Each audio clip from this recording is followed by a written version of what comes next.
I've come back to Thyme Hotel near Lechlade, and it's interesting just to walk around and see all the different spaces we've created. So I'm going to go around some highlights of the hotel gardens now.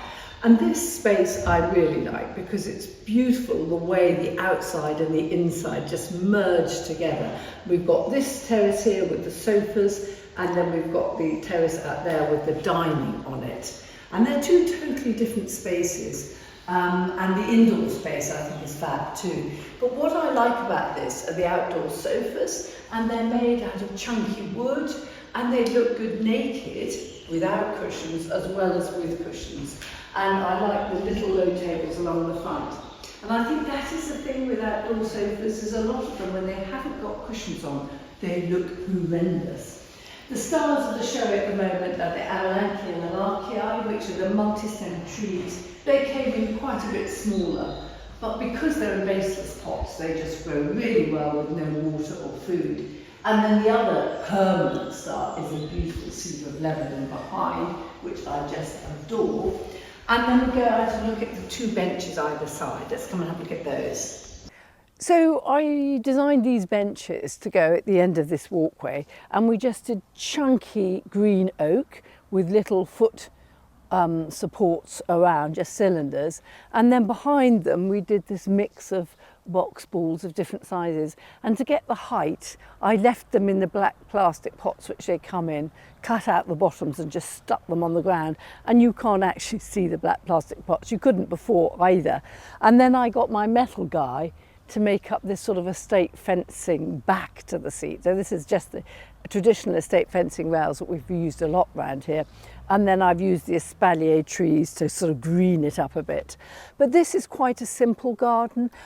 We've gained this main access coming out from the French windows, and we did this wide stepping stone path, and we've just got grass wadges in a repetitive design coming up through the middle. And it's interesting to see what's seeding in. So this is obviously, I've noticed a lot of the primroses, they seem to sport into this, the odd dark purple one with the yellow centre. And this has not been planted, it's just naturally a seed has come up and it's just changed, and we've got this colour coming in, which is quite sweet. But the whole garden is simple. It's a long grass lawn with these benches at either end and one in the middle. And then the backdrop, obviously the magnificent tree, and then longer grass, and we've got fritillarias, Tulipa clusiana in there, all quite easy stuff. The daffs are over now, bit of topiary, and a sunken bull's court along the bottom. But it's a simple wall garden, but it was a beauty before we started. And so it was really just defining it and defining the axis a bit and making it usable and easily maintainable. This is the dining area. So typical Tollox chairs, I love them, very simple, nice rosemary on the table. And these again are baseless pots with a big Portuguese laurel in. They just sit within the box curls really. So just a very simple eating area.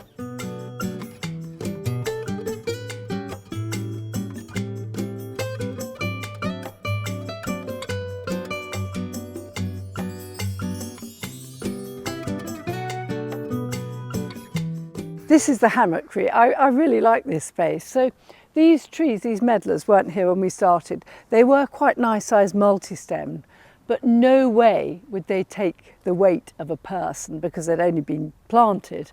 And so we put in these discreet, hopefully, metal posts into the ground either side, and then strung the hammocks between. And there's 3 hammocks and a firebowl. And I just think it's a lovely, peaceful space with the long grass and the fritillarias below. So this was the space we started with first, and it was the garden for the Cookery School.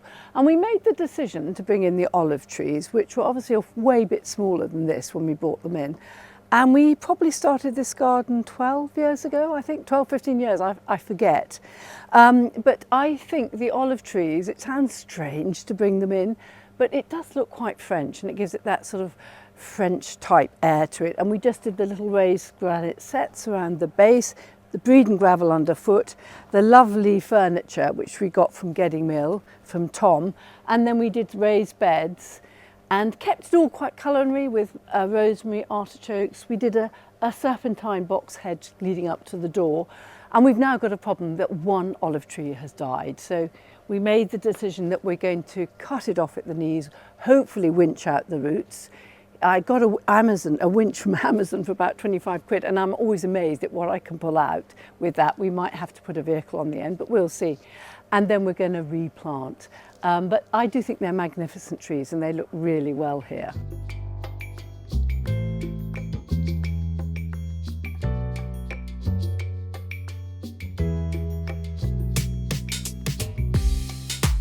So this is the main walkway going up to the main bit of the lovely old barn, the ox barn.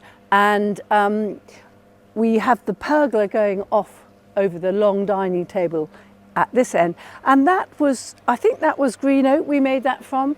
But recently the top started to go, doesn't last forever. And so I got a galvanised metal top put on with rivets around the side, and I've done that at home with my own. When they start to go, you just put the sheet metal on the top and it looks good as new, and the legs and things are obviously much more sound because they haven't had the level of water on them. So there's my poor dead olive that's going to bite the dust, but hopefully it will all be replanted and match up. I'm also going to heavily cut back these olives because they've almost got too dense, and olives you can treat like topiary. They're amazing plants. Their root system is tiny compared to what's up above often because they're so good. I don't know how, they're just highly efficient at drawing out the water, and you can toparize them, you can do almost anything to them. But obviously importing them now is a no-no because they've got Xylella disease, but there are lots of nurseries over here that have decent sized ones. This area is due for a revamp. The reception has changed to the doors there. And because they've got these big Portuguese laurels and a well with a big timber head, it totally blocks off one half of the garden from the sunnier south-facing garden, which comes out from the bar. So we've decided to treat the space as one, take out or cut down the laurels, the Portuguese laurel. We'll probably cut them down to ground level and they will grow into big laurel balls, but we'll keep them low so they're way below eye level. And then we'll make a nice big eating, drinking space, which will be easy to service from the bar. But I think it's one of the potentially best areas of the whole garden, so it's going to be really fun to have a go at it.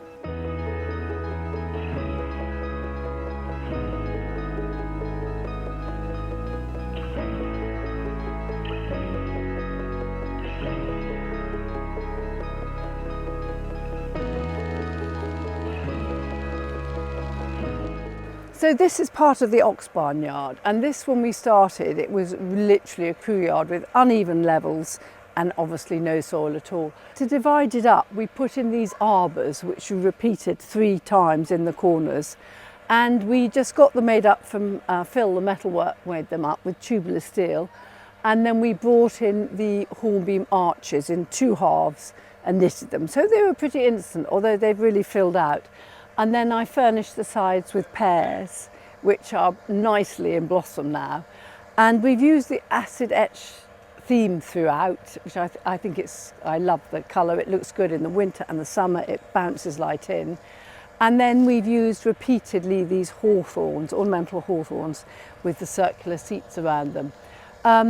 And it is the main sort of wining, dining area of the whole hotel. So we've got fire bowls, we've got metal sofas, we've got sunshades, we've got 2 breathing spaces in the centre with the lawn, the slightly raised lawn. I always think it's nice when you slightly raise a lawn with the granite set edge, it just makes it a bit more special.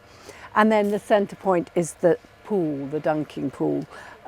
Which I love. So it's interesting to see how this has massively changed. We had to keep privacy to the rooms, the bedrooms down there. So we brought in instant yew hedges, and then we put the cork oaks running down to give them a buffer zone really between the bedrooms with their private gardens and the main thoroughfare. And cork oaks seem to be really responding to climate change, and Tony Kirkham thinks they're going to be one of the sort of trees that will really thrive in this country in the next 30, 40 years as we get warmer and warmer and more erratic with our rainfall. But we've repeated the raised granite sets in lots of places. So I think I really like this ox barnyard, and I love the way it's called the ox barn and the ox barnyard, because that was what it was. I love these chunky wooden seats, very simple. They're on a garden we saw in Wales, I think, and they had these very old, and I just love them. Very heavy though. This is just a tiny little sitting room along the main thoroughfare from some of the hotel rooms to the spa. And so we thought we'd just jolly it up. I think it was the compost area when we started. So we put in this tank, we raised it up. I always think lots of troughs and tanks are better if they're raised up so you see them more. And we put these two little benches in the alcove. And the Clematis armandii has gone mad, but it does smell wonderful. Fantastic evergreen climate. They say you should only plant on south-facing walls. Well, it's doing pretty well here.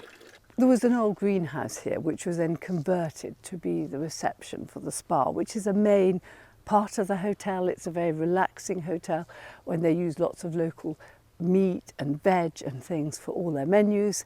And the whole idea is you come and just relax in this village within a village. And the old greenhouse we converted, or was converted, into the reception for the spa. And then we have the garden outside it, which is just a simple place where you can relax and have a green tea or whatever you want after having your treatments. And we didn't like to record in there because of the noise and upsetting the people. And then there's a little garden off it, a really exciting garden next to one of the main treatment areas, which was a converted garage.